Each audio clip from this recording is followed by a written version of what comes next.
أحبك حتى أعطيتك كل مالي، أحبك حتى ضيعت أوقاتي وحالي. ماذا قدمت لي؟ لم أرى منك شيئا، حتى لم تجب على سؤالي. تذكر مرة قلت لك وأعدته 1000 مرة: هل تحبني؟ وعدتني بأنها تقول في هذه الليلة، ولا تملكين أي جواب. وإلى الآن مرت عدة ليالي. تذكرين كنت أقول لك أنت جهالي، ولكن لم أرى منك الأمة ولا أرى منك الجهال، بل صرت مثل دخان أدمر حالي، أو مثل شمعة أدوب وأنت لا تبالي. وكم أحببتك وبنيت لك قصرا ومملكة، وأسست دولة من أجلك، وجعلتك أميرة في خيالي.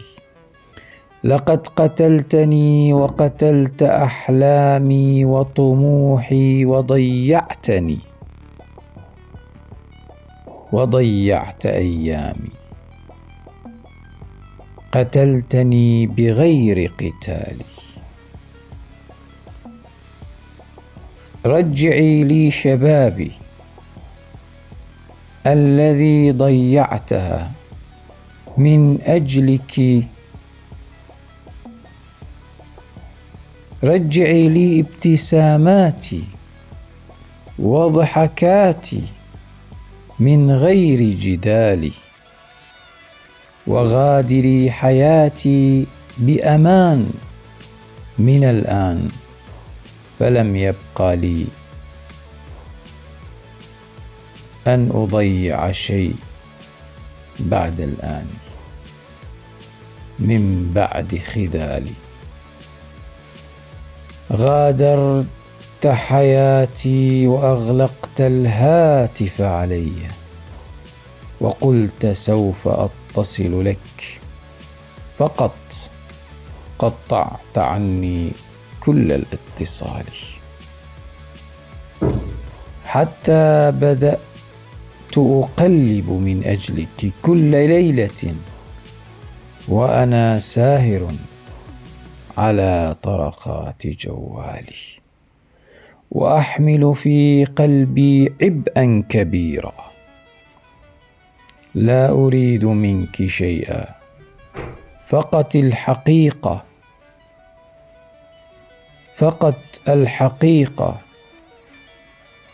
ولقد حملت من أجلك أثقل الأحمال،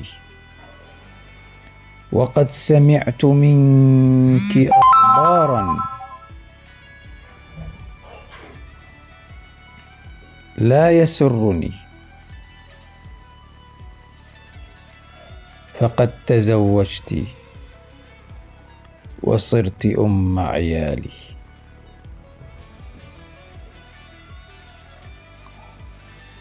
وسميت بعد سنوات عجاف ابنك باسمي، وتركتني على دهر من الخبال. أضحكتني وأبكيتني دموعا، حتى امتلأت البحار.